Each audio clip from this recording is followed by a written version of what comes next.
gano mbadde sobola kwebaka nga sinnagabawa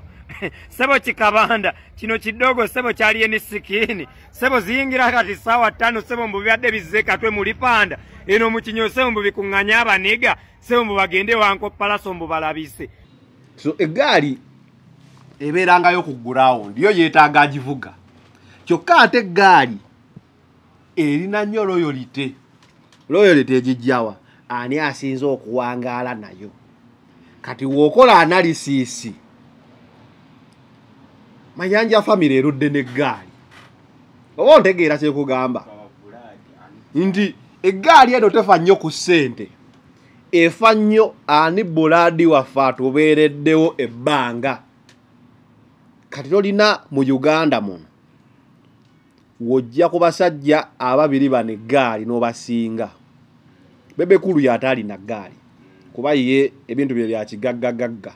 mwana minister ererere yali nnyo high end aba high end tebaba na ggaali ebeere no mu ghetto kati Mayanja family ne Kyagulanyi family tosobola zisinga ggaali kulw'emyaka gye zikoze eki gye gibaddewo mu industry okumayanga gwe gufala gwe wakaveri kiboga eri mu kyalo gwe bbanga lyobaddewo tosamanya nti eno lipanda katwe kinyolo ya Mayanja family bamwagala oli kuva ku gumba family bajaga kuva ku gumba ya abaniga kale gwe dogo oli kidongo toli muniga osegera abaniga abo boba nabo obateekako ssente okukwagala sigamba nti bakwagala eri mu musaayo kitegeera kati lwaki tokuŋŋanya bali bafalawo be waleeta kuzina wadizi za galakisi ab'amatooka bagira ku birole n'obatwala wali wankopya abaniga ne babakuba engatto zaabwe ne baddayo nga balemadde toli mu musaayi gwa kiniga nze naggambye oba oli muniga lwaki tokuŋŋanya abaniga mu dipo yo gye wakulira n'obatwala ne bakola ensasagge wali ate olippira ziddipo ng'abasajja bakola mudda lutusi zaabwe olwedde bamanyifu wali wesega jjukira bino ebya dipo byawanulaavu byakwagala ssebo si byagamba oli ojja mmusasula ekintu omuniga waba takyagala 5 gwe kati tebakwagala wesege omusaayi gw'ekiniga tegukulimu kyova abaniga bonna bakudiisinga dipo zonna n'oba ne baddoogo abo bamudogo bajje kubbala nga busula ku street bweyagula tebabangako baniga okitegeera jesi yawula okusula ku bbala nti oli street kid okitegeera oba oli dogo wa kubbala dogo site n'okubeera ng'oli muniga byanjawulo kale gwe bye tobimanyi gwe olw'okuba wajja n'otandika okukanika n'oli amayirungi n'olowooza ofuuse muniga engatto ojja ziwulira ndowooza olaba eteere wooswadde oze eri panda mbotekeko abaniga ssente bakulabisiza bakugobyeoddewo neddayiwo ojja tegeera nti respect kikulu nnyo mu bantu abaniga bakuteerawo omubiri n'ozolera bakkomanda bonna ojja kakasa ddoogo nti kati webinaabanga bya ggaali tolina bw'oŋŋamba nti gwe industry olimu emyaka 2 ovuga eggaali okusinga abasajja abagikutte emyaka kumbi bagenda mu 3 oba olimba kati beki kubanga eggaali tetunuulira nnyo ssente etunuulira nnyo longivite yo hawulo yo butya bw'obadde n'eggaali eyo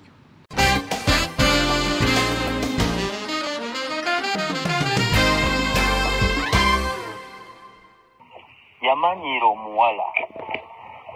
Lydia Jasmine abantu ne bakitwala fani ne bakitwala ng'ekyokusaaga. The girl was disorganized on stage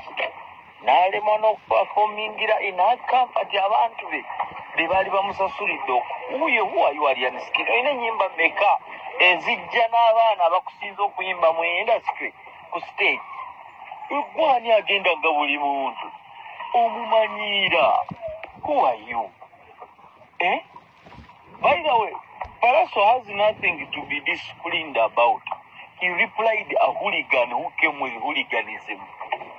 Yes, they pushed him in diminished responsibility reaction towards the same protocol that fool brought to the public. Kize mu Lubiri kirese ebiyaye mbu bye bikola security ye Lubiri bikuba buli muntu likonde. A lot of violence was seen down there. Nze njagala kulaba bwe bagezaako nti bayita Palaso mbu bamugalidde kiri bweru. If they are to take Palaso in, they have to take in that fool. Yes,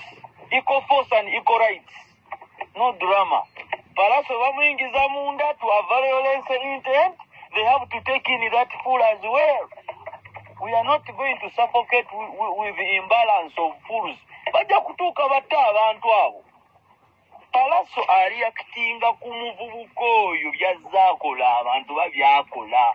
Ye takkiriza kumumanyira. Omuntu alina right okwerwanako. Nalabye bulungi nnyo engeri gye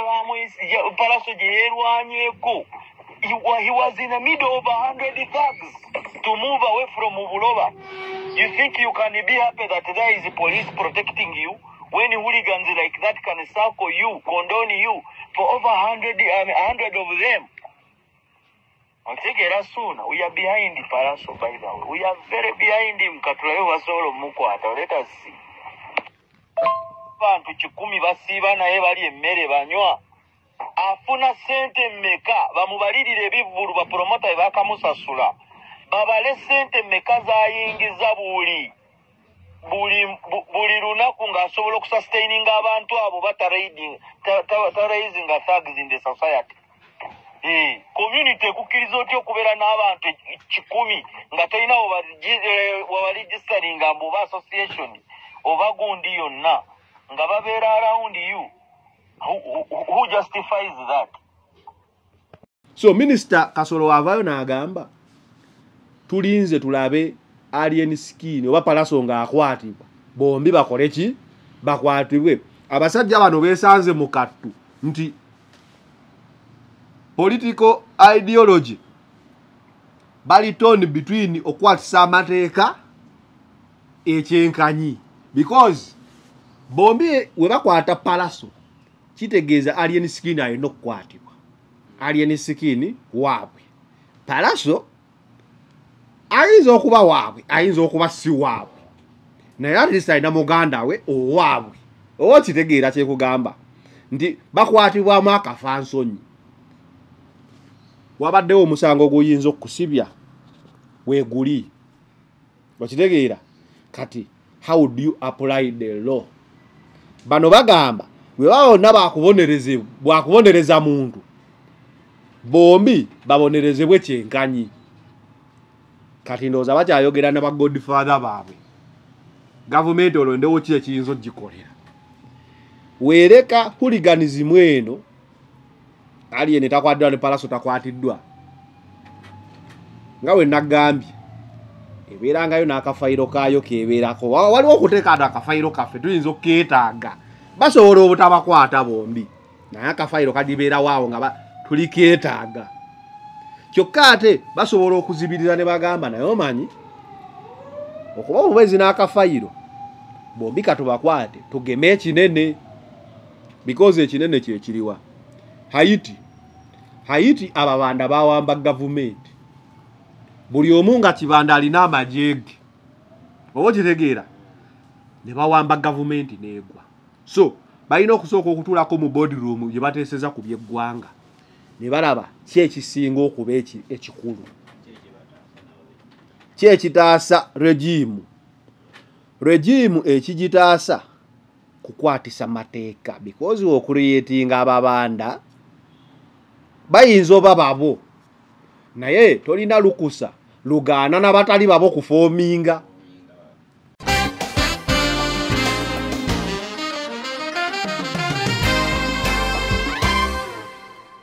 Ensonga ya Mwami Mulwana nga bwe najogeddeko, Mwami Mulwana ne banne baana ba Uganda balagajjalirwa era embeera batambulirako tesobola kugireka.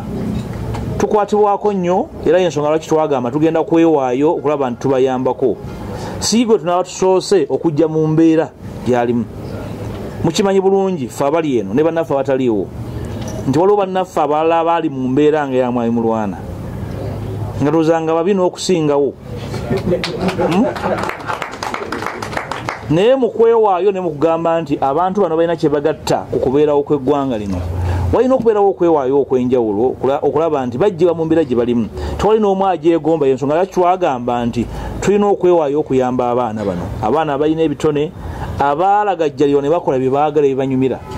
Ekiseera kyatuuka dde okubagamba nti ebibanyumira tebinyuma naye beetaaga okuwa obudde. Era okugamba nti tujja bayambako, sitwagamba nti tujja kukola omukolo gw'okubayambako. twagamba wagenda kubeerawo okwewaayo, wagenda kubeerawo okwefiisa, okubawa obudde okulaba nti tubayambako. Si kyangu nnyo, waliwo abavaayo ate bwe baddayo mu mbeera eyo. Kakati nakyo byonna tubimanyi. So tugenda kuwaayo obudde bwaffe kubanga tubaagala. Abavubuka bato bangi balina kye bagatta ku ggwanga lyaffe. Nze ndowooza nti bye bakola tebiwooma, beetaaga okuyambibwa, so si kuvumirirwa kyokka. Okubavumirira bye bakoze kituufu, naye bwebavumirira n'obaleka bulesi bagende, oba tobayambye. Omuntu gwe bagamba nti batereeza, mwagenda omwegattako kuba we yajja mu politics mwenna mwamulabira mu style eri ey'obubanda, mwamumazi kaadi za DP ne mumumazi kaadi za FDC. Musajja najja independent, public ye ne mukkiririzaamu. Public yakkiriza omuntu waayo kuba yamulaba the making of Bobi Wine. Ye muntu afunye sente ze ng'omulaba nti afunye kampuni kabiriiti emuwadde aguze magere ebintu bye. Bobi Wine bakugamba nnyonyola obugagga bwe obutegeera zaabukola nga ffenna tukola ki? Tulaba oba okitegeera. So si bana abagagga abaze weeks 2 ngamba gundi mugagga alina akeedi. Bobi Wine obugagga bwabo so nze tukola ki? Tulaba gamba aline amabati g'ensende ne mukama kyomu akubye boloka akoza oje nga birabibwa binyonyolekeka. Abantu bebuuza lwaki abantu baagala nnyo Bobi Wine. Bobi Wine ebintu byakoze biri practical, buli omuntu asobola obikola wabiwa obudde, ate babikoledde obudde. Waliwo olumwe twali twogera ku nnyumba ya Mickey Wine. Naye Mickey Wine talina bivulu byakola, naye Mickey Wine yazimba ennyumba ye emyaka 10. Gwe kola ye ekintu kimu ng'okikola consistently for 10 years, olabo batofune makaga Mickey Wine. Gwe kuba kuzimba ne buloka n'oba ozikuba. So ebintu by'abana abayaayi sigamba nti abayaayi njogera biri explainable, biri practical era bitegerekeka. Bitegerekeka ate ne muganda wawe yabawangayo ebivulu n'akugamba nti mbe gundi n'atimba n'okuba miliyoni zo nga 18 n'ogula ettaka. So ebintu byabwe bitegerekeka, okitegeera. So Bobi Wine gwe beesibako nti baatereeza mbadde ku mukulu Mpuuga,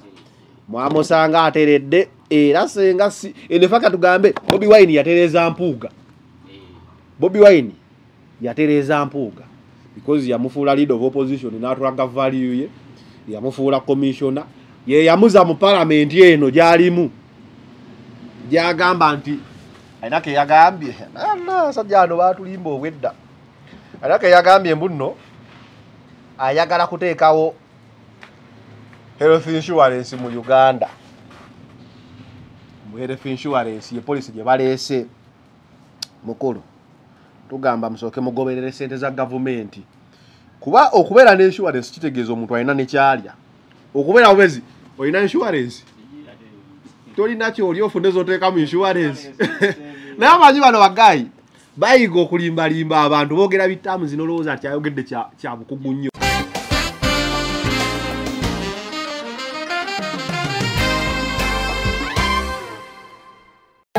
Kusengusiza bwerere era kira yantu wange yasoose mwamulabye okubakakasa nti nsobola okusengula natuuse ku poliisi ne baŋŋamba naffe kyatulemeera banange mu butongole mbegayiridde olweyo lw'ekibuga mulunkwase olukadde bwe lumanya ensonga zonna. Twagala enja akole ng'asobola okukwata smartphone nakkirira mu kibuga n'akomawo mirembe. Twagala Queen akule ng'asobola okubeera mu mmotoka ye ng'endabira omuziri wansi nga teri agambayo. Nana Hub Mouthwash ly'eddagala ettuufu lye nnakakasa mu kujjanjaba endwadde z'amannyo. Amannyo gakuluma bw'ossaayo ekyokya oba ekinnyogo gagasanyalala bw'osenya ovaamu olusaayisaayi oba ogayiza ludda lumu. Senyesa Nana naye weegendereza abafere tebakuguza kappa mu kkutiya. Musange mu famasi zonna. Nana yakakasibwa National Drug Authority. أعوذ بالله من الشيطان الرجيم بسم الله الرحمن الرحيم السلام عليكم ورحمة الله تعالى وبركاته nze Haji Yasin kiza omusomi w'eddwa nkola ku misango bula ly'abaana gwa yalimu okuzaala abonaabona anoonyeza obufumbo n'obutambulamu emirundi gyonna akaabya obwavu atalina mulimu ebizibu eby'amaka eby'emmaali omukisa yagenda ebulaayo okukola toyina mirembe toyina mirimu nsangibwa lugalambu ku lw'ejjinja osobola okukuba ku nnamba ezo ali ewala osobola oyita ku WhatsApp ku namba zange ezo zolaba ku screen yo. Focus 360, the final channel kwoli, of course, every Sunday. Oba once in a while, tuyitawo ne tubatusulawo from my point of view. Nga wembandabye ensonga nga sina gwenkyaziza nga nze kenyini kuwa opinion yange okusinzira ku mbeera nga bwembanjirabye. Essaawa eno abangi mubadde mungamba Zanero olesa abantu boogedde ku nsonga za Alien Skin ne Palaso. Naye gwe endowooza yeri ki kati njikuwa okuva ku Nyanjula. Nyongera okujjukiza tubatusibwako Haji Yasin kiza musomi wa ddwa gwe wenna alina ebizibu ebyenjawulo mukubireko ku namba eyo gyolaba wansi abenga asobola okusomera ku ddwa ne Nana Herbal Mouthwash ddagala lyo ly'amannyo gw'alina obuzibu nti amannyo gavaamu omusaayi ng'osenya ganyenyera ng'onywedde ebyokyoba ebinyogoga ekibuno kireeta omusaayi olina akaswa akabi mu kamwa Nana ebyo byonna abimala ate Nana ono yakakasibwa National Drug Authority ekitegeeza nti ddagala olisobolera ddala olikozesa kuba lyakakasibwa abakugu ate era ne nkugamba gwali emitala w'amayanja oba n'abaddayo abasama ndowooza kati banaatera okuggwamu baddeyo woba oddayo nezikatoni eziwerako eza Nana osobola okubeera nga omutunda eyo mu bannayuganda ate gwe naayagala Nana ono ng'oli mu mitala w'amayanja omanyi batunda ebintu bya bannayuganda Nana abeerawo. Anyway, katandike from my point of view, embeera ya Alien Skin ne Palaso buli omu abuuza ki ddala ekigenda maaso era ddala ki ekiyinza okukolebwa embeera eno okubeera nga eggwawo ate Palaso agenda kusasula ki oba ani agenda okusasulira ki. Ekisookera ddala nga wedira abakwano bange bannamateeka abatendeke bankakasiza nti Palaso tagenda kusasula wadde ekikumi kyonna ku damage ze yakoze ewa Alien Skin olw'ensonga nti waliwo evidence eraga nti it was a provocation from Alien Skin eyamutuusiza ku mbeera eno. So omuntu yenna wakukola ekintu nga onogamba nti self defense oba ki ebiseera ebisinga obeera ng'olina ground za provocation embeera eyo egenda awo emmotoka ezayonooneddwa ennyumba biki byonna twabibazeemu awo ne Calvin Kayanja ntubalaga nti ziri miliyoni nga 3 n'ekintu in damages ezo zonna zigenda kuva mu nsawo ya Alien Skin kubanga ye yabitandise ye yakoze provocation eyo mu mbeera emu oba endala wakati we ne Palaso.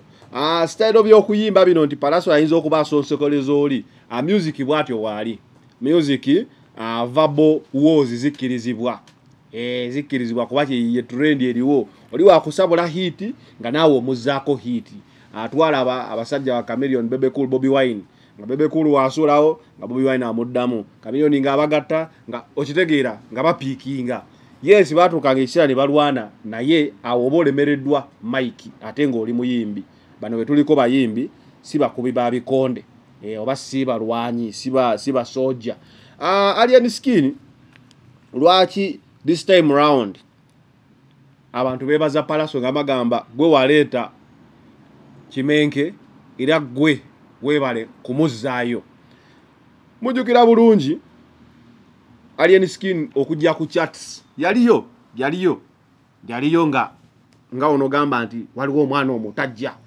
yaliyo naye ekyasparkinga shine ye okutuusa olwaleero kyava ku Palaso we yamusibula MP nga betegekera concert. Alien Skin namenya record ekola concert ku Freedom City ndoza yekyasinze okujjuza amangu nga bagirangidde ennaku bunaku si wiki ennaku nga 2-3 naye nebange ejjudde.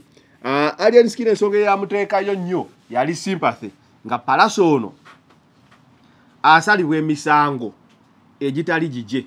emisango gy'abaganda be Chameleon ba Good Life Mayanja family emisango egyo gyasalirwa ku Palaso werazi nga ate Palaso yali ayimbye nnyo ebiseera ebyo bya lockdown nga ye yali ku top era nga tumanyi agenda funa one of his best concerts ever kuba ye yali ku chat yekka ekintu tekyasoboka kuba bamusalira emisango gya Chameleone ne bamusalira emisango gya Balamu jukira Abitex yajja n'azannyawo awo ngalaga wa Nup so Nup basaidi y'abantu yagenda nnyo ku side ya Alien Skin ngegamba Mayanja family ekoze eki etutamye ate ngo omutegesi w'ekivulu Balamu ate bagamba Muhoozi ajja kubaayo kati ng'ate eno balagira ddala oludda lw'abantu era bakadama bagula tiketi simanyi na tiketi mekaze bagula naye Freedom City erabika yali bought out oba okitegeera nga bonna bagamba ono ye waffe jukira awo Alien Skin ng'atambulira nnyo mu kafaananyi mu kwefaananyirizaamu Bobi Wine n'erinnya Kibanda alifuna okitegeera kagamba Kibanda alifuna avimbira okwo ku bantu whatever happen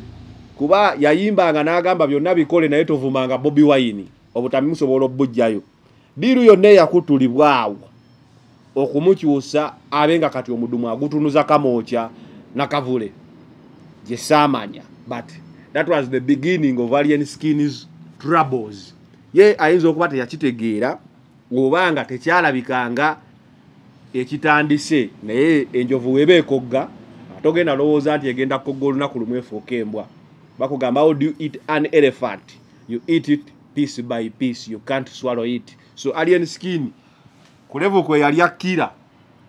yali tasobola kukiraba kyokka ate n'afunayo ekirala ekimulaga nti ate w'amaanyi ng'akozesa impunity akuba abantu poliisi temukwata bwe mukwata ebanga kwesiisiriza so n'abeeranga abuzaabuzibwa nzikirira nyambuka okitegeera ne kibeeraawo waliwo oluusi omuntu wayinza okubanga akkiridde naye nakkirira n'akoma wakati n'alemera awo wakati so nyiza olowooza nti Alien Skin endongo ye okuvanga omwaka guno gwonna omukadde oguwedde abadde tagudde naye abadde tayambuse nga yeekutte wakati laba wafuna omukisa nyiza guyita blessing in disguise wasibwa of course olw'okuba yalinayo ebigendererwa bye bamutegekera ligambye blessing in disguise afuna obuzibu afiirwa omuntu ewuwe wafiirwa omuntu owuwe tusobola okugamba nti nno kyali kibi naye enfa n'olwaleero tetugitegeera kuba ne poliisi tevangayo kunnyonnyola nfa okuggyako ninayo nabadde nga mpulira nti famire y'omusajja omwana oyo Joram yali yeemulugunya naye mbu ne bagyokyayo miliyoni 10 omugagga omu gamba famire yatunda omuntu waayo miliyoni 10 no okay bigambo bibeera ku kitiima okwo sobola binoonya omugagga omu n'abeera ng'agamba sizi fire ate omuntu aba afudde aba akoze eki aba afudde ebiseera bisinga omuyimbi bw'afiirwa omuntu mu circumstances ezitali explained abeera compromised nnyo kubanga abeera ku masa ya government Alien Skin amaanyi agamujja mu kkomera n'omusango gwe bamuggulako omunafu ku fayire enjingi ze baagamba tetwalaba misango gya nsambya oba gyatuuka naye byonna bina engeri gye byaggweeraawo ne bamuteera ku police bond no it wasn't police bond it was court bail eyo bagikuteerako omusango guba teguvuddeewo omusango guba gukoze eki gusigaddewo naye babeera bakuwadde switch babeera bakuwadde lifeline naye ng'odipendinga ku bo wobavaamu essaawa eno asuubira nti Alien Skin asobola okudda ku sayidi y'abantu oba weerimba because atunulamu n'agamba okubeera ku sayidi y'abantu banjagale n'okubeera mu kkomera banjagalireyo mbeerewa so sisuubirayo naku na lumu Alien Skin gamba nti ali ku sayidi y'abantu olw'omusango ogwo ogumuli mu bulago gujja kubeera waawo gujja beera waawo naye nga gumuka tegumuka tebasobola gugoba gwe kyoba omanya tebasobola kugamba nti agenda bijja kugwawo nga tolina judgment tolina bigwe bibeeraawo mwalaba ekyatuuka ndooza kwa Bitex ku Lwasatu mu olumu kasaba kuwa bail ebiseera ebisinga mu system eno bibanga ebiwedde ofuna lifeline n'ogamba waayi kanjira nkwatirako wano naye weegendereze nnyo abantu abafunye ka lifeline ako ebigambo bye baddako okwogera bikyukira ddala kubeera n'omukulu yali talumba nnyo magere naye ennaku zino buli opportunity gyafuna okuva ku lwasatu mu olumu agikozesa okukakasa nti emagere tebalina mirembe okitegeera so ekyo si kyakwewuunya naye abantu abajja n'abavubuka na biki ku kooti bamulaga nti gwe mafiya boss omuki omutuufu so afuna amaanyi bw'afuna amaanyi atandika okuba ekiramu n'ekifu era okutuuka mu mbeera eno eya leero yamala kuba abantu mu lubiri before nga eyo ya Palaso tebinnabaawo no one yali mu lubiri eyali abulaminga alien skin bonna baali bagamba yabakuba yalemesa obucupa yakola ki essaawa eno wogenda ku mutimbagano bakulaga obutambi obwakwatibwa nga abaana ba alien skin bakuba abantu abatalinaako nakye babakoze wadde okasuka akacupa ne bagamba mubi nnyo yayonoonye enkuuka yakoze atya okitegeera naye before after nkuuka ne bebekulu yatuza press conference n'agamba twakoze eggaali twakoze security abaana bakoze webati okitegeera nga it was all praises. That is how quick the world can turn. Atuuka agamba n'okugamba bannaye poliisi ye Uganda ffe musobola n'otwewolako ku maanyi tugamba nafe ya boss omuntu yasembayo okwogera ebintu ebyo enfa gye yafaamu mpaka kati tugitegeera muyinza okuba temujjukira bamuyita Sobi yavaayoko n'agamba DPC nze nkuuma ekifo kino yenze Sobi gwokola ki gwowulira akantu ako nakalaba ku NTV ningamba ono nga w'amaanyi ne DPC naye n'agamba esebo naye tusaba gamba naye abasajja ba gavumenti abo totta kibe nga tonnakikeene nyandusu ke kantu ke batambulirako so we nalaba alien skin nga agamba musobola okutwewolako ku maanyi ge tulina namanya kati nno girabika gikoze eki gitandise okuwunya because ne bakuwa amaanyi kuba be bagagaba ate olina okusigala ng'olaga nti oli wansi waabwe tolina kulaga nti bakuwadde amaanyi ate oli waggulu waago ye tactic eri simple we bakuwa amaanyi sigala ng'olaga nti ate ggwe obatya ate tobalaga nti nno ate amaanyi g'ofunye gayisiza n'agaabwe ebyo bye byali ku Kitata byali ku Sobi ani awo omulala yali ayogeza amaanyi waliwo abasajja aboogeza awo amaanyi nga balina engeri gye bavoolamuko poliisi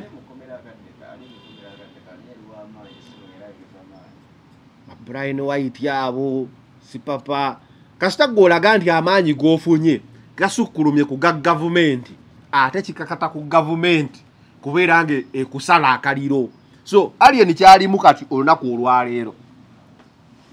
tebamuvuddeemu naye bagezaako okumulaga the boss is always right naye maybe you didn't know who the boss is oba okitegeera wali okugamba the boss is always right but when you don't know who the boss is kati bagezaako okumulaga we are the boss okitegeera kati atuuka e Buloba alomba Palaso ngumi ku ngumi Palaso mu bintu by'engumi bino abisobola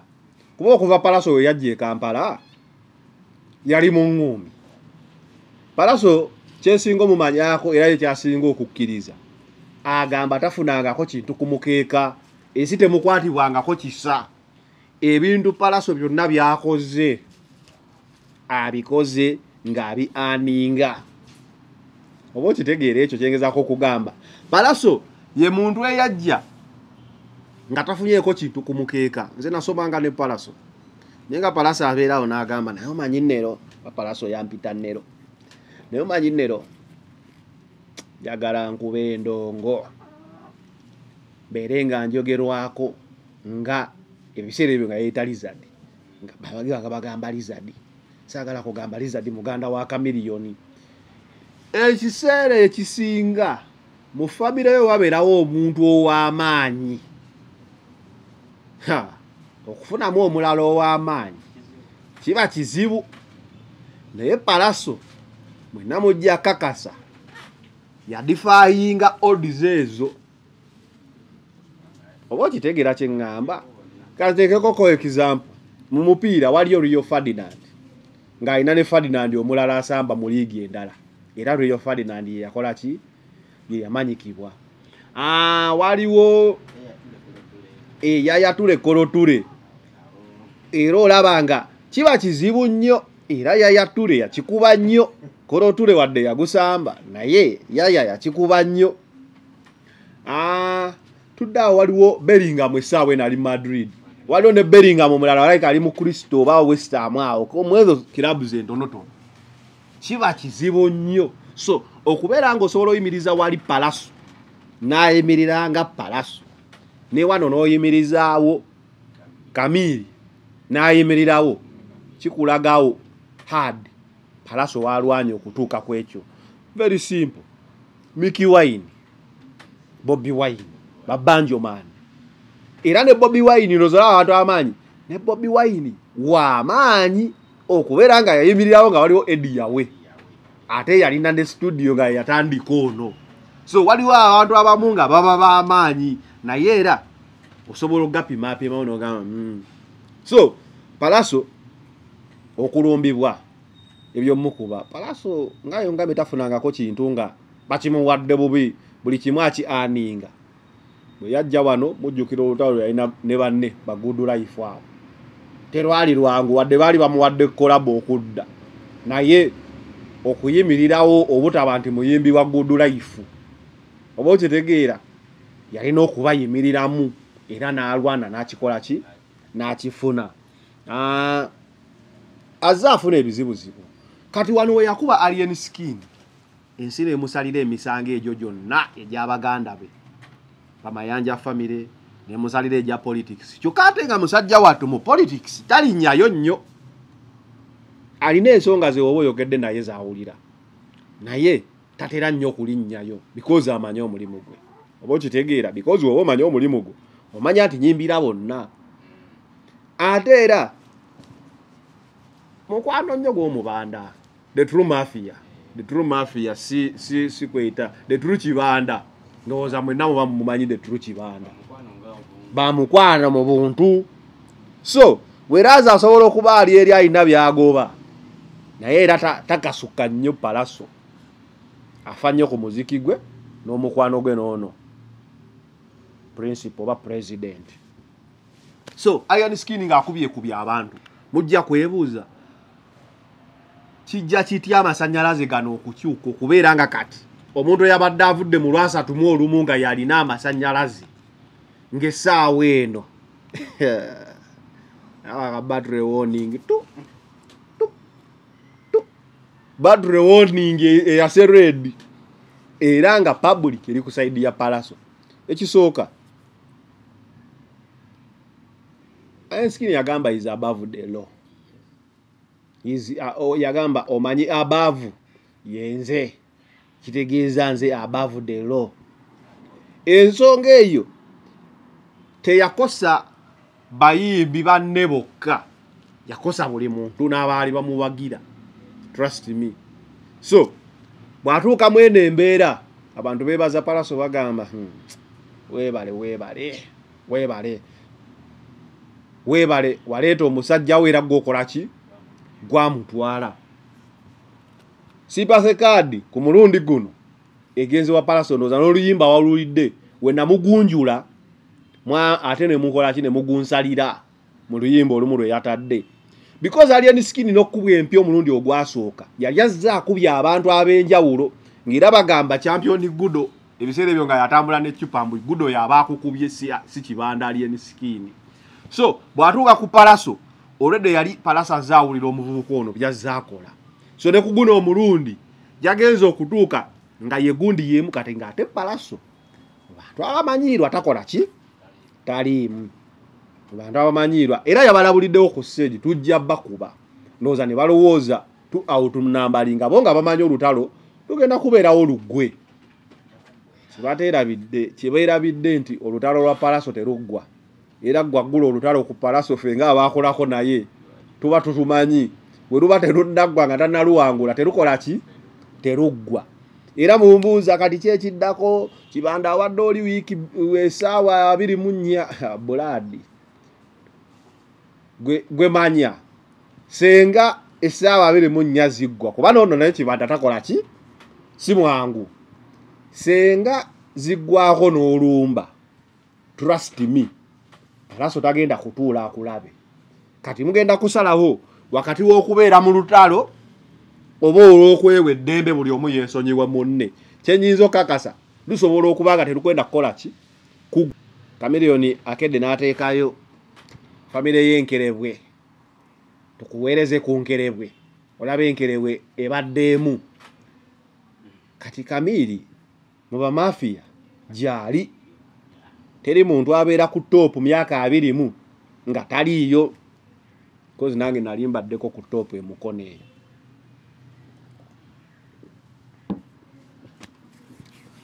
bino ebyeggaali twali twaddeko n'eggaali nze manye eggaali bwefunibwa kuba twali twaddeko n'eggaali emukono eyo so eggaali ebeerangayo ku ground yo yeetaaga agivuga kyokka ate eggaali erina nnyo loyalty egijjawa ani asinza okuwangaala nayo kati w'okola analysis Mayanja family erudde n'eggaali oba ontegeera kyekugamba nti eggaali eno tefa nnyo ku ssente efa nnyo ani buladi waffe atubeereddewo ebbanga kati tolina mu Uganda muno wojja ku basajja ababiri bano eggaali n'obasinga Bebekulu yataalina ggaali kuba ye ebintu bye bya kigaggagagga mwana minisita ererere yali nnyo high end aba high end tebaba na ggaali ebeere no mu ghetto kati Mayanja family ne Kyagulanyi family tosobola zisinga ggaali ku lw'emyaka gye zikoze eki gye gibaddewo mu industry aha kati Yanga Mulo gwolaba kati nti Yanga Mulo y'omu abasajja bakugamba nti wakusimbulira eggaali kati ate Yanga Mulo tosobola mwawula nnyo Chameleone ku Palaso oba ontegeera nti kati webinaabanga bya ggaali tolina bw'oŋŋamba nti gwe industry olimu emyaka 2 ovuga eggaali okusinga abasajja abagikutte emyaka 10 bagenda mu 3 oba olimba kati beki kubanga eggaali tetunuulira nnyo ssente etunuulira nnyo longevity yo how loyal butya bw'obadde n'eggaali eyo so webinaaba bya ggaali ndi kati Fiiki Gaza era wa Chameleone nze yasooka okukola interview ku Fiiki Gaza ku Fiiki Gaza ku YouTube kuno ani yansindika okukola interview eyo yali Palaso kati tosobola kuŋŋamba nti omuntu yagamba kankukubire boladi wange gwe nasoma naye akuwe ku masanyalaze nga tebanakola na banana remix okitegeera kati tolina bw'ogamba nti ogenda kuvuga eggaali osooka n'obalamu n'ogamba eggaali yange ya myaka egi eggaali eyiyo eriko ekibinja ekyagikuwa ekya Fiiki Gaza ekyakukutukako okitegeera erina ekibinja ekyekawempe ekya yani ono akavuka akataako akayitangana akavuka kali ene akato kekawempe eyo nayo ojinza okukalaba nti Katonda abakakkiririzaamu nti kava kawempe baba bakulu ng'era eggaali wezakolanga nga zikusindikira akavubuka akato ne kakukyokooza abakulu ne bakkuba okitegeera so mu bintu by'eggaali Alien Skin ne Palaso be banaaba beevugidde magaali simanya anaawangula naye from my point of view nga bwe nkugambye nti eggaali y'emyaka 2 teyinza kuvuga kwenkana gaali ya myaka 2 kubanga abasajja bano ne baba baakula ne bava mu bintu ebyo kubeera ovuga eggaali n'okula naye tekikuggyako kuba badman ndi Bobi Wine we balumba ekitebe Bobi Wine owa Firebase senga Alien kye yakola nga twali mu biseera bya Firebase ekomera lyandigenze mpozi bamusalako denviri kaze nalindabyeko omuntu gwe basazeeko enviiri egaali ya Firebase yali esalako enviiri ng'ekukuba n'ekukuba entandaalo n'ekusalako n'enviiri n'ekuggyako obulasita okitegeera nti kati egaali emyaka 2 ku 21 biyinza obutaba birungi lwaki Palaso essaawa eno tannakwatibwa Palaso tagenda kukwatibwa mu ssaawa eno ono bamuyita Minisita Kasolo Palaso musadikirako ekintu kimu wansuna Palaso yadifendinze right ye nga artist omuntu omulala obutalinya ku stage ye. That is the one thing. Omuntu omulala okulinya ku stage yo aba alaga nti tolina makulu yamanyiira omuwala ediajazi abantu tebakitwala fani tebakitwala ng'ekyokusaaga. The girl was disorganized on stage n'alema n'okumingira in her company abantu be bebaali bamusasulidde okuyo wali alianisikira olina ennyimba meka ezijja n'abaana bakusinza okuyimba mu industry ku stage gwani agendaga buli muntu obumanyiira kuwayo by the way Palaso has nothing to be disciplined about. He replied a hooligan who came with hooliganism. Yes, they pushed him in diminished responsibility reaction towards the same protocol that fool brought to the public. Kize mu lubiri kirese ebiyaye mu byebikola security y'erubiri bikuba buli muntu gikonde. A lot of violence was seen down there. Nze njagala kulaba bwe bagezaako nti bayita Palaso mbu bamugalidde kiri bweru. If they are to take Palaso in, they have to take in that fool. Yes, equal force and equal rights. No drama. Palaso bamuyingiza munda to a violence and intent. They have to take in that fool as well. We are not going to suffocate with the imbalance of fools. Bajja kutuuka batta abantu abo. Palaso aliyakitinga ku muvubuka oyo byazaakola abantu babyakola yetakkiriza kumumanyiira. Omuntu alina right okwerwanako. Yalabye bulungi nnyo engeri gye bamwesija Palaso gye yeerwanyeeko. He was in the middle of 100 thugs to move away from Mubuloba. You think you can be happy that there is police protecting you when hooligans like that can circle you, condone you for over 100 of them? Ategera soon. We are behind Palaso, by the way. We are very behind him. Katulayo wasolo muko ata. Let us see. Bantu 10 basiiba naye bali emmere banywa. Afuna sente mmeka bamubalirire ebivvulu bapromota bakamusasula. Babale sente mmeka zayingiza buli lunaku ng'asobola okusustaininga abantu abo bataraising thugs in the society. Community kukkiriza otya okubeera n'abantu 10 nga tolina wabaregistaringa mu association oba gundi yonna nga babeera around you. Who justifies that? Awulidde oyo Minisita Kasolo wa microfinance. Kati Minisita Kasolo mwene aremu alina amaanyi ag'enjawulo. Lwaki y'omu ku bantu abajja bakyala ku talk shows ne boogera. Bw'avaayo n'akugamba nti tagenda kulaba poliisi ng'ekwata Palaso eyareplayinze hooligan. Abasinga badde bagamba Palaso yadduse mu Uganda. Palaso mwali mu Uganda. Era ne alina show zaakubye. Mwali mu Uganda. Naye lwaki essaawa eno Palaso akyali abutaala? Nti alien skin abanene be ne Palaso alina abanene be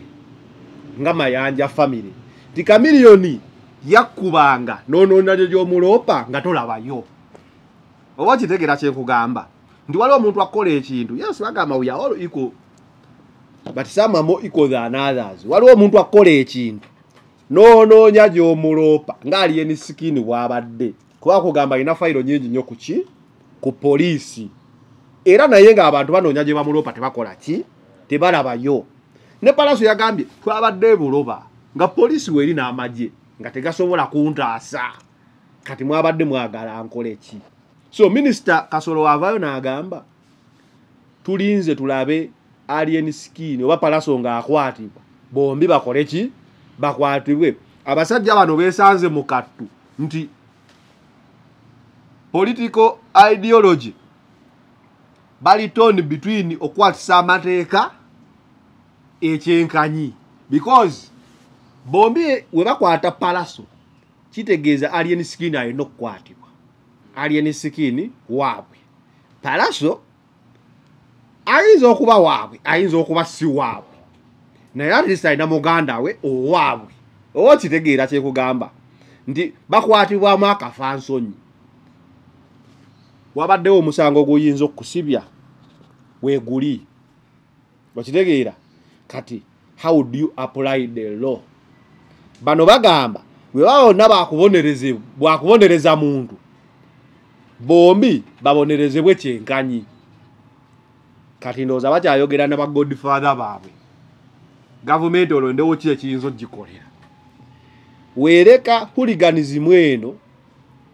alien takwatiddwa ne Palaso takwatiddwa nga we nagambye ebeerangayo n'akafayiro kaayo keebeerako. Waliwo okuteeka ati akafayiro kaffe tuyinza okukeetaaga basobola obutabakwata bombi naye akafayiro kadibeerawo awo nga tulikeetaaga kyokka ate basobola okuzibiriza ne bagamba naye omanyi okuba omubezi n'akafayiro bombi katubakwate tugeme ekinene because ekinene kyekiriwa Haiti ababanda bawamba gavumenti buli omu nga kibanda alina amajeege oba kitegeera ne bawamba gavumenti neegwa. So balina okusooka okutuulako mu boardroom gye bateeseza ku by'eggwanga ne balaba ki ekisinga okuba ekikulu ki ekitaasa regimu ekigitaasa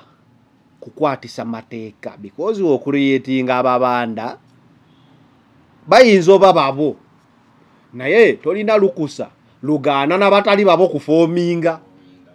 kubanga nga woolaba olwaleero nti omuntu omulala yenna ne gundi yakyogeddeko saha yagambye senga nze yalumbye alien skin ndowooza bandinsibye essaawa eno neekola ki. Senga omuyimbi yabadde nga alina political ideology nti saha nti okitegeera nti yeyanyiize n'akola ekya alien skin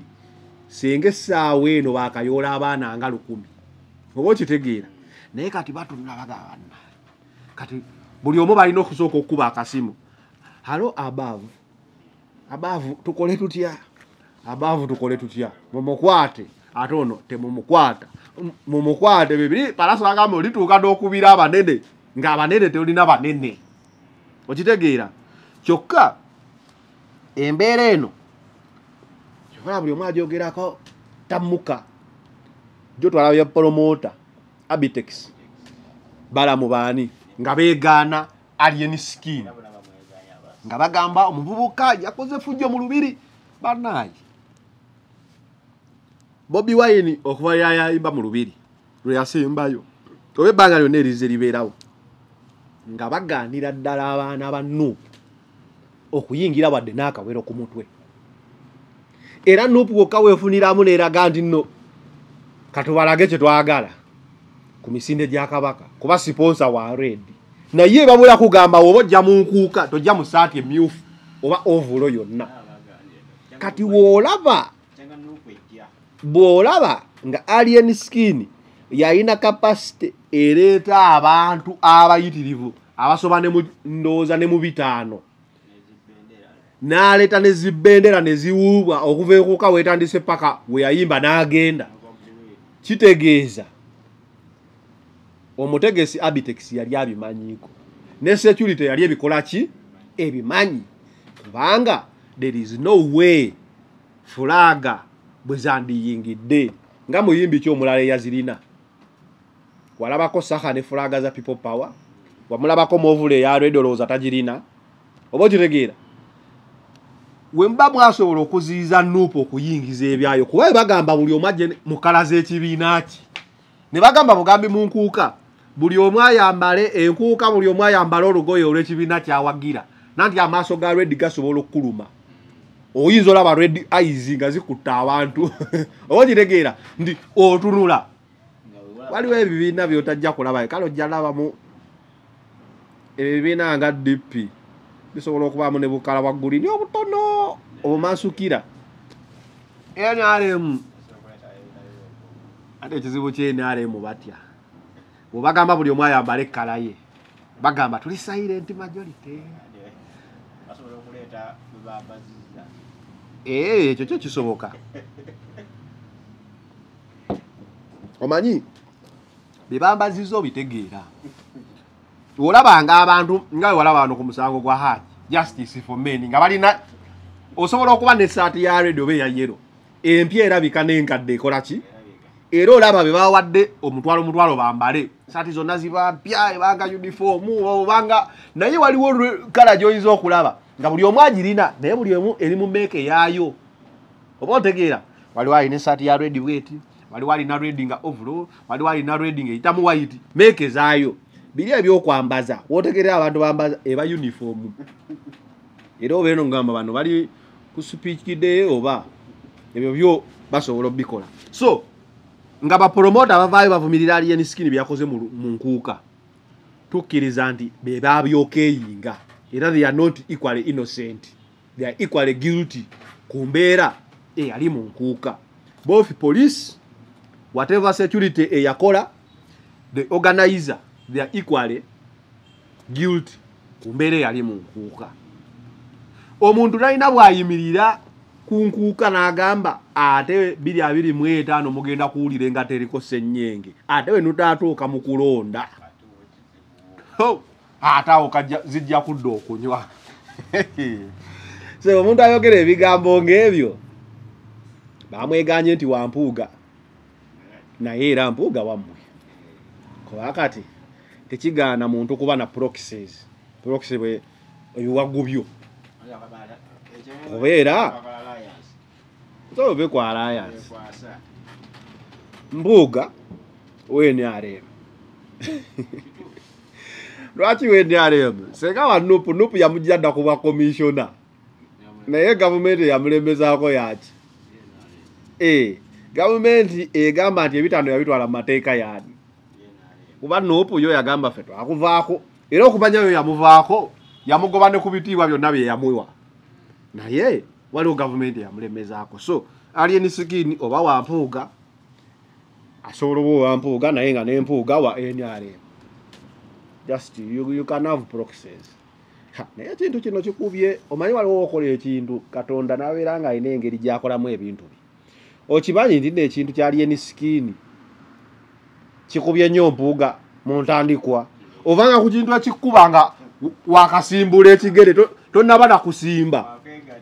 yamugamba yogerako omukulu musainize memorandum of understanding n'amukubirawo yabba 5 nenziba akasimu we can make a joint oba an alliance of bajisane Fifth Alliance ekibiina mufo gy'okufuna shine nti muno banda batongozza batandika kunnyonnyolako si kye yali ategeeza ki olwaleero we yalwanye mbuga naye yabadde akoze press conference n'agamba nti Alien Skin obuto bwe bumutawaanya omuntu w'emyaka 3 aba mukulu omuntu w'emyaka 3 bannaye tukkirize twagala nnyo obuto ffenna tuli mu 3 kati tuli bakulu isobeza 3 tonnaba kuweza naye era oweza 10 woweza 2 18 tusobola okukkiriza nti oli muto naye woweza 2 woba osomye obeera ku campus omuntu ali ku campus aba mukulu ate obanga olina 15 nga oli wa mu ghetto tosomye oba wakula dda kubanga mu byale agenda ko bekyale eyo ewaffe eyo wala nnyo eyo babunandika naliyo kizibwe wange kizibwe namusanga alina emyaka 12 alina abaana 3 okikola otya eyo mu byale eyo kale olaba bino byagamba ati amateeka wegali naye mu byalo eyo abaana abadde emyaka 15 agenda okuweza 15 nga taata noka kati omwana azadde omwana munne eyo mu byalo eyo naye kati woberera n'emyaka 3 oba mukulu so mbuga yagambye nze mbeera eno alien skin ekimukozesa kino buvubuka boy buno si buvubuka kuno kusalawo oba kitegeera omuntu yenna nga ali myaka 3 kuba kangamba omuntu aweze emyaka 2 Bobi Wine bafuuka basita ku myaka 2 ne bakola ebyabwe ekyo olaba babikola ebyo ebyobuto naye era batuuka ne batuuka mu 3 bakula okitegeera so omuntu nga oli myaka tujja kumutereeza mpola mpola kuba era tulina bye twatereeza mukulu Mathias simanyi waki buli wokola bi address byebyo obiwetera nnyo ku mubanda so yaddagezaako okutegeeza nti batereeza Bobi Wine buli ssaawa aba ayagala okulaga nti alina kyeyagamba Bobi Wine but katuwogeremu Bobi Wine yajja okufuuka MP nga tannaba nakufuuka Bobi Wine yakuba embaga ye kuba wootegerera omuntu ateredde omuntu akola omukolo n'agubeeramu obufumbo n'akola embaga bangi abakoze embaga ne bamala emyezi 2 musajja akoze embaga ye n'akwata famire ye mu buyaaye bwe mugamba omuyaaye oyo bwe bayita omuyaaye yazimba kalina ne zibiiki ze nga muyaaye emmotoka ba honorable ze bagula yazigula nga muyaaye nga bwe baagala okugamba banze nagamba abavuma Bobi Wine enjaga singa buli aginywa yali abeeranga Bobi Wine andi badde ntandise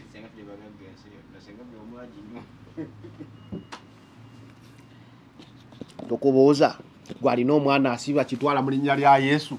n'omwana gwoyita omuyaga nga akola ebintu by'abategeevu batakola otwala waaliwa oba okitegeera baagala nnyo okulaga nti Bobi Wine obulamu bwe buli obukadde that was the industry those were the years nga zitegeerekeka okitegeera naye ne mu years ezo we yalinga mubanda nnyo era yakola ebintu ebyamagezi ennyo kuba ababanda abafuula omanyi okufuuka omubanda bano abaga yebikola bani obuyaga bakola ki bani omwenge ndi babeere babanda naye obubanda tekiri kwekyo obubanda kiri nnyo mu lifestyle yo ababanda be basinga okwagala bakazi baabwe ekyo kimanyi ababanda be basinga okwagala abaana baabwe kizibu okusanga omubanda mbu yatulugunyiza omwana we era abantu boola babeerawo nga wa bulijjo gw'owulira baleeteyo omubanda eyali akutta omwana we tuleeteyo n'abasajja betuyita abategeevu abalwepinza abaana baabwe omubanda olaba ne bano bamafiya bawolodi abayagala mukazi we era n'omukwatako akutta omubanda oba kitegeera so omuntu gwe bagamba nti batereeza mwagenda omwegattako kuba we yajja mu politics mwenna mwamulabira mu style eri ey'obubanda mwamumazi kaadi za DP ne mumumazi kaadi za FDC omusajja najja independent public ye ne mukkiririzaamu public yakkiriza omuntu waayo kuba yamulaba the making of Bobi Wine ye muntu afunye sente ze ng'omulaba nti afunye kampuni kabiriti emuwadde aguze magere ebintu bye Bobi Wine bakugamba nnyonyola obugagga bwe obutegeera zaabukola nga ffenna tukola ki tulaba oba okitegeera so si bana abagagga abaze weeks 2 ngamba gundi mugagga alina akedi Bobi Wine obugagga bwabo so nze tukola ki tulaba gamba aline aine amabati g'ensende ne mukamo kyomu akubye boloka akoza oje nga birabibwa binyonyolekeka abantu bebuuza lwaki abantu baagala nnyo Bobi Wine Bobi Wine ebintu byakoze biri practical buli omuntu asobola obikola wabiwa obudde ate babikoledde obudde waliwo olumwe twali twogera ku nnyumba ya Mickey Wine naye Mickey Wine talina bivulu byakola naye Mickey Wine yazimba ennyumba ye emyaka 10 gwekola ye ekintu kimu ng'okikola consistently for 10 years olabo batofune makaga Mickey Wine wekuba kuzimba ne buloka n'oba ozikuba so ebintu by'abana abayaayi sigamba nti abayaayi njogera biri explainable biri practical era bitegerekeka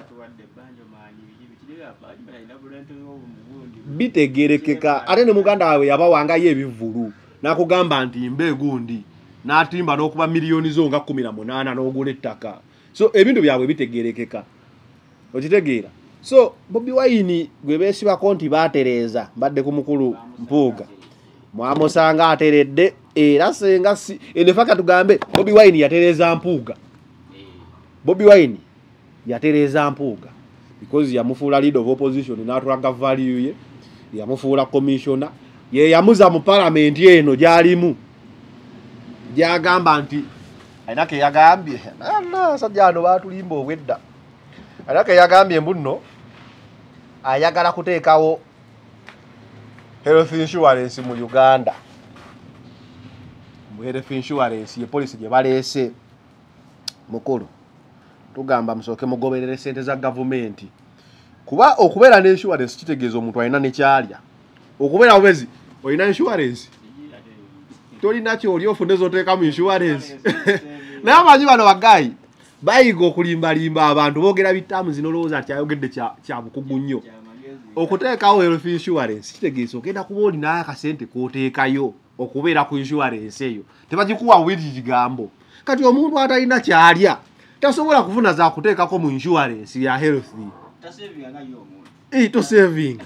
tokola ki nti alliance transformation eyagala buli omu abeerewo health insurance musooke mutuyambe sente za gavumenti ezibbibwa zibeere mu ddwaliro ng'ebitaano tebibula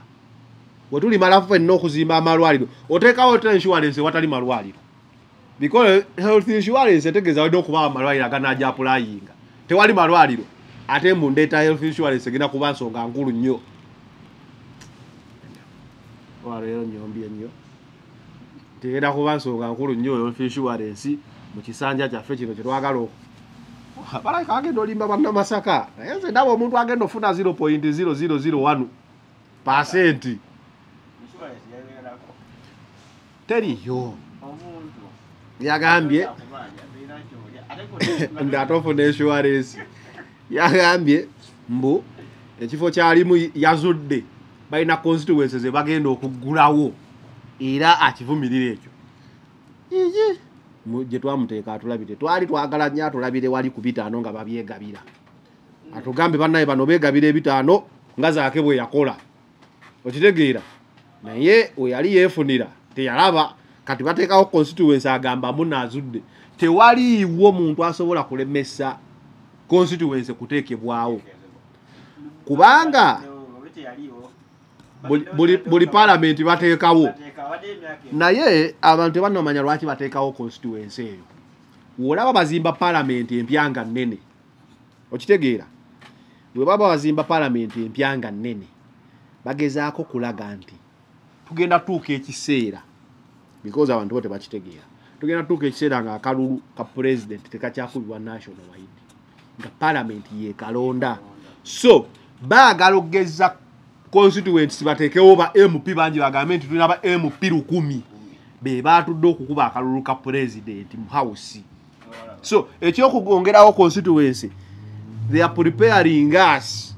kujjawo kalulu ka president era kyemmanyi bwe tuva mu kino ekisanja kana akalulu ka 226 ekiteeso olaba nga lulyo twali mugundi mu kalulu nga president Museveni agenda buze emyaka 8 egitamukiriza kwesimbawo we twalonda nga kiragira ddala ekisanja kijja kutuuka okuggwako nga 8 kiweze najjawo ekkomo ku myaka okitegeera kati tugenda kulonda kuno nga constituency nyingi kyeyeetegekera parliament egenda okusooka okutuula byebiri bya electoral reforms bya mawu egenda kusooka kuteesa egambe mu kisanja kino kye tuyingidde tuteesa akalu kabadde violent nnyo abantu bafudde twagala tukajje mu kulonda eyo mu bantu tukendeeza okufa era kana akalu kagenda kuba violent nnyo so that bafuna reason ekugambisa nti tulondere mu parliament bannaye ebintu byamwe mu bisigaze balonde bagenda kuba bazibu nnyo okulaba nga mwekyayira ddala ekintu ky'okkuba akalulu mu public oba okitegeera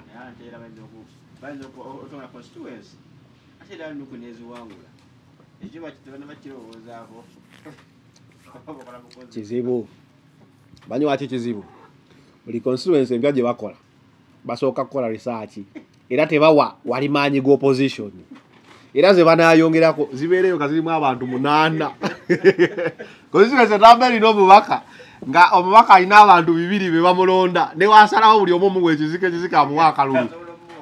tebasobola kujja wano mu Kampala wali abantu abangi because constituency yandibadde ku population y'abantu naye bo kye bakola babala land size kati osanga ekifo nga kiriko faamu nga 8 n'abalonzi 8 ne bagamba mu kalulu k'egundi around 100% 80 people bamulonze.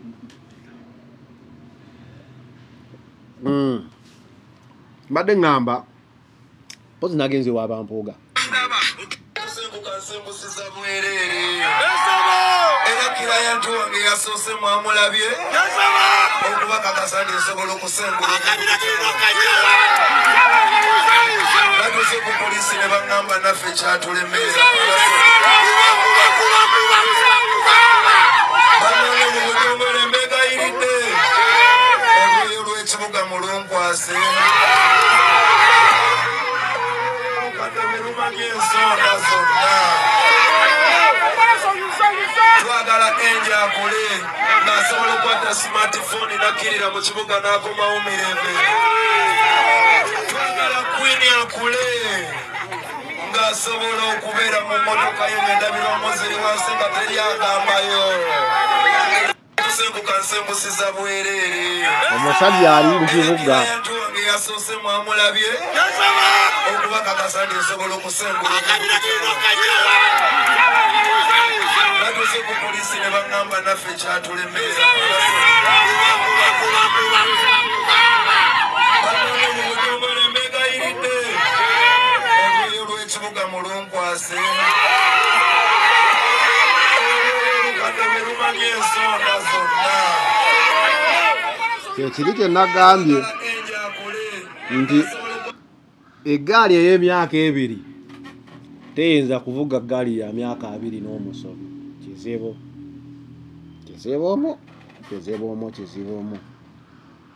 Anyway, ebyo naga biri awo. Lwaki abantu bano bavudde mu alien skin?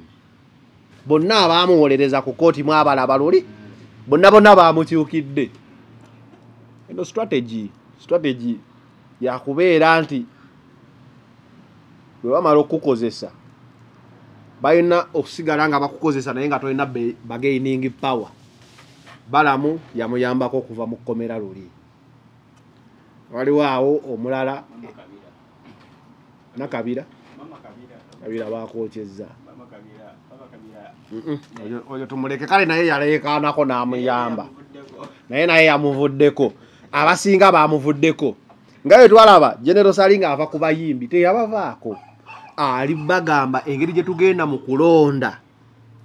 mujje nga mwewombeese, mujje nga temulina bargaining power. Oba okitegeera nti alien skin yagambye ate 225 mugenda jiwulira. Abadde asobola okugamba nze buli kifulu ngenda kikubira buli laale nkikubira miliyoni 3 kati bagenda mukubisa buli laale nga bamuwa amafuta. Bamugamba ina fayira amafuta kale era amafuta gabe gaba mangi ko miliyoni nga 3. Awo babeera ba savings because nende alemwe n'aba strategist baayo gamba nayo ati omusajja olaba yali n'abavubuka abamuliko n'eggaali agenda kusaba sente nyingi katumuveeko tumulage nti we tutali talina maanyi so wanajja okutukolera ajje nga ali mu position yagamba bambi yakola nammwe bambi kye bali okola alien skin tebamuvuddeeko era musajja waabwe naye tugenda mu kalulu business wise balina okukola saving kati omuntu abadde agenda yimba buli laale miliyoni 10 country wide ne babala musajja agenda kukuba biliyoni kati buli laale agenda jimba ku miliyoni 2 mafuta n'akamu ak'okulya bwagaana nga bamugamba fayiro weekujja pereza fayiro eyo ono alabika taagala kuyimbira sente ze tumusalidde kekali the boss is always right when the boss is wrong refer to rule 1 kye balimu kubanga muntu akubira polisi bakulumbye polisi temubasobola polisi ekitegeeza ekkiriza n'ebintu ebyokulwana eba erina okukkiriza nti nno bano twakutendeko basobola tukwesiga bakube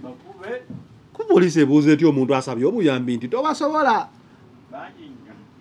ezitegeeza polisi adde yagala aliye natwalira amateeka mu ngalo nakuzira ejjambiya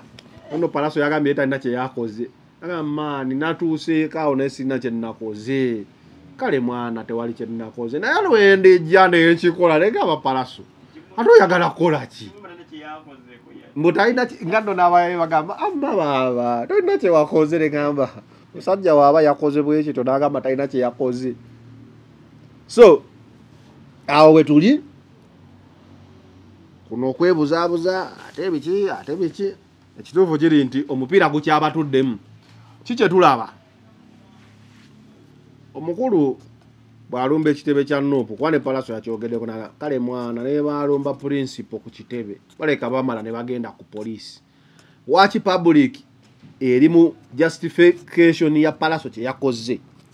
public naye eraba nga poliisi erina agaana n'ebyana kati public buli lunaku erirondawo kubeera ku muntu gwe basuubira nti anyigirizibwa mweno scenario Palaso abadde anyigirizibwa ate n'abayimbi bonna basanyufu zinayogeddeko n'abayimbi nga bafa essanyu abayimbi bafa essanyu because omusajja endongo yo abadde yagikwata ebyaddala asobola okuba tayimba nnyo naye alina zikakiwaadi ze ezitambula ku TikTok abaana bazizina kati ate nga essaawa eno TikTok eyo matalinga kinene nnyo ku kutrendinga kati aliyeni kyekyo yali yakimanya kati bano abayimbi abalala abayimbe nnyo abatwala obudde ne bawandiika ne bakola ki abalowooza twalabye ku mukulu big size ngagamba oyagala tuyimbe bawe fenna fe tukubazi circumference omusajja tayinza kukola circumference ne press conference gwe nokola bukozi bawe noyitawo nga circumference naba kuyitawo nga yagitaddemu sente paka South Africa nolowooza nti abayimbi bali ku side yo bantu bangi nnyo abalina wakaabwe nga mulungi nno naye space alien adde yagikola ki yagitwala. So Palaso we yakomyewo ku space eyo yalwanya olutalo lw'abayimbi bonna era bonna bamukubira obusimu mu kyama Buladi weebale lenzi abadde atuyitiriddeko lenzi watuyambye tebajja kujendo bakugambe okujjako liripazo omugumugumu naye abasinga basanyufu benjogerako nabo bagamba Buladi watuyambye okunenya Palaso nga bamunenyako ki Mafina si mulogo President w'abalogo abasawo b'ekinansi w'abalogo naye kambuze gwe musajja gwe ewammwe gy'ova olina okuwosobola okwawula ebintu bino omulogo n'omusawo w'ekinansi biri bitya biri birongo kyogamba omusawo w'ekinansi pozo omulogo alijja wa musawo wa kinnansi ale mikisa givaawa kyegamba etegeeza abasawo b'ekinnansi baba na bibiri kuba ogenda n'owulira oli ng'agamba obugagga yabugye wa musawo wa kinnansi obulogo yabugye wa kinnansi kati omusawo wa kinnansi awaaki aba aliye ne sikiini abammenke kati amafiina simanyi n'amafiina ka TikTok kano kamunyumira nnyo ennaku zino simanyi oba tekanafuya ku mpewo kubanga abantu abo abeeza empewo twabatyanga nnyo n'obboogerako because baalinga silent era olaba omuntu ow'empewo takubisa laddu wano naye waliwo awo juzi ku sitole za Haji nalaba abaana bamuyisaamu agamba olwaniridde eddembe ly'abasajja tulage ku taata Fiina abaana bamuyisaayisaamu awo kati ndowooza ne wano era nalabyo bamuyisizaamu nze ndowooza mama Fiina oba bankugambye nti waliwo emyaka gy'olina otuukako waliwo olugero bagamba bagwolekera abato waliwo ndowooza gwolekera abato something like that no kutuuka neweesalamuko ku bintu ebimu n'ogamba wayi bino kambirekera abato kuba kati buli kinaabaawo mama Fiina agenda kuba kiteesaako kuba waliwo ensonga ezirina okutuuka tugende tumwebuuzeeko nga maama Fiina kuba nze kyenyinza okugamba bayirawo olaba maama Fiina oyo onaye maama Fiina alina amaanyi gaagalina nsooka ove no mu byekisawo va mu byekisawo mu byobuntu ebyaddala waliwo olunaku lumu ojjukira nga tokyalina kakalaamu ne keizi twagenda maama Fiina era mwebazaako kimu maama Fiina oyo maama Fiina yantaasa ekkomera bayira waliwo omuntu akolera ekintu abantu bonna banyumya nti maama Fiina ampadde ssente akoze eki naye maama Fiina lwaki ndi respectinga maama Fiina obulamu bwange bwonna maama Fiina oyo no byaddala lwaki mbadde gamba nti alina amaanyi maama Fiina w'omusemberera ebyaddala owulira nti maama bw'omusemberera ng'omuntu manyi waliwo abantu boyinza olaba ku mutimbagano n'omusemberera amaanyi ago ne gatakkuba naye ekituufu ku maama Fiina kye namuzuulako w'omusemberera n'omusemberera bw'oti alina amaanyi ag'amaama erinnya lya maama Fiina teyali ewabwewe because kati nze ndi musajja mukulu nsobola okutegeera waliwo omukazi gw'osemberera oba nga alina kye yeeyita naye nga tekiri kyo maama Fiina namusemberera we nti mutuufu nawulira amaanyi ga maama waliwo omubiri gwe gubeera so nze ndowooza oba abinyumirwa ebyokumuyisaamu lwaki buli ssaawa abeerako opposite n'abantu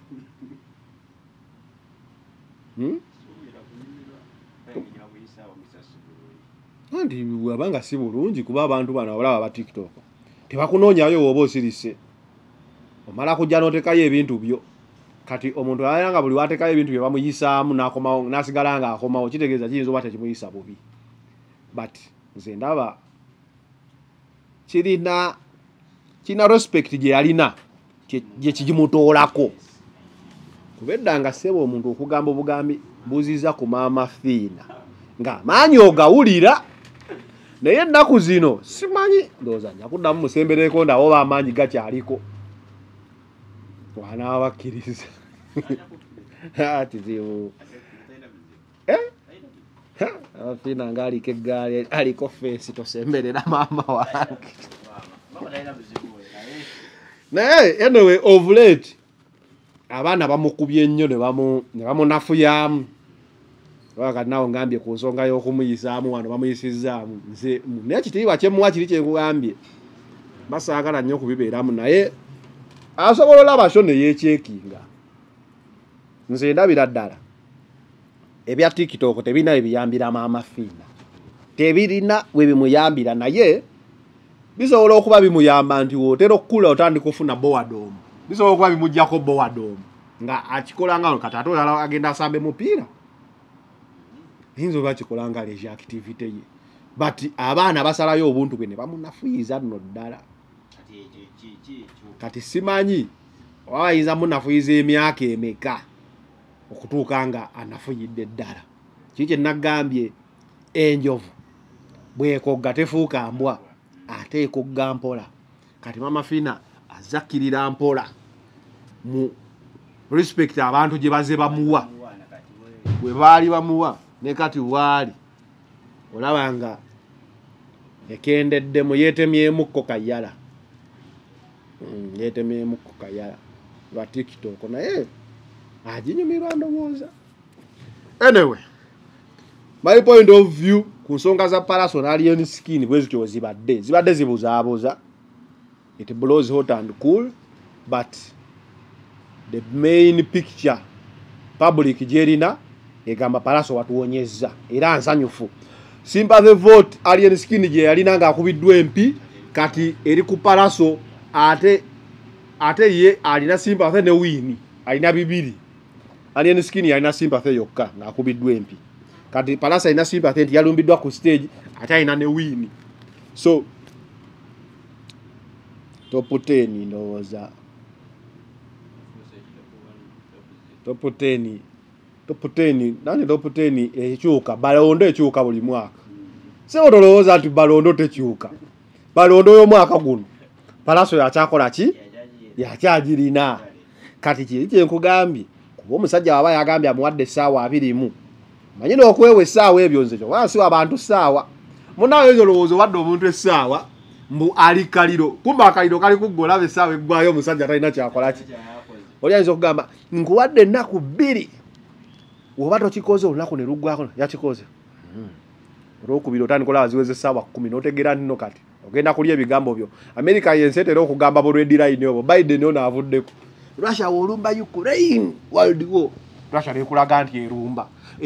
if you cross this line okuba chemical weapons you do this nekulaga nti ne chemical weapons ezikuba kati buli saawa obawera wetadde kati ndabanga alien skin okuwayo essaawa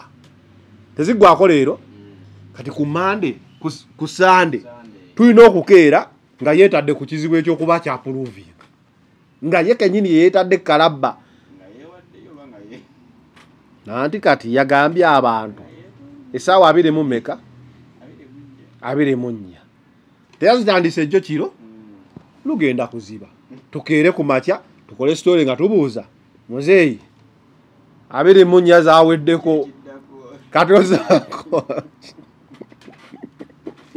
nze siwa abantu saawa kubawo omuntu essaawa wateeka ku pressure y'okuprovinga obukambwe bwo essaawa zo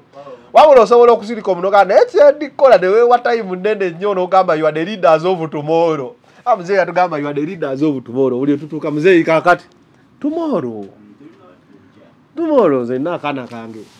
buli saawa kaba kagamba you are taking me to Jejja kagamba yes when on Sunday because nkimanyi bulungi tekamanyi Sunday yeddi tekamanyi Sunday lwe lunaku ki ndina ku Sunday kwenyini kagamba I will take you on Sunday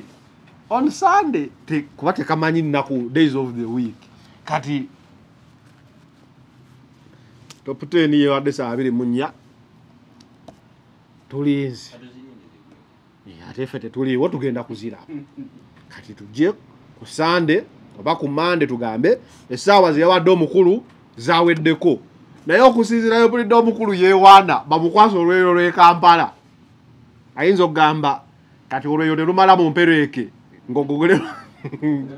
bukokozi olina amalanga asaba ekiti asanyizeewo ddala babataayo omuntu wabanga kati ali eyo yeewaana